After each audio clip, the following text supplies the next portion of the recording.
চাঁদের নাম হয় মাহাচাঁদ। এই উৎসবে সকলে রঙের ছোঁয়ায় রঙিন হয়ে ওঠে এবং মেতে ওঠে ধামসা মাদলের তালে।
এরপরেই আমরা চলে আসবো বাঁকুড়া, সিংভূম জেলা, ধানবাদ জেলায় হয়ে থাকে।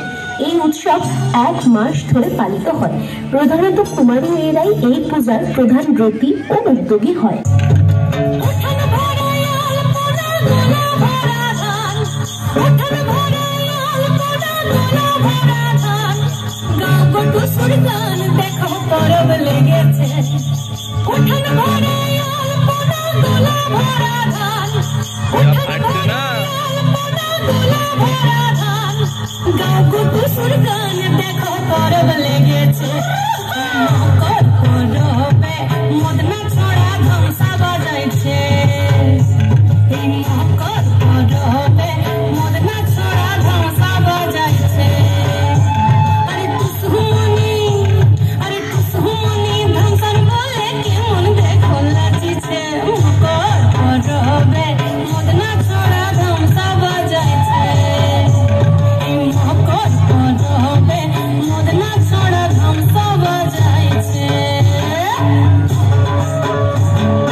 বছর চৈত্র সংক্রান্তিতে এই পুজো অনুষ্ঠিত হয়।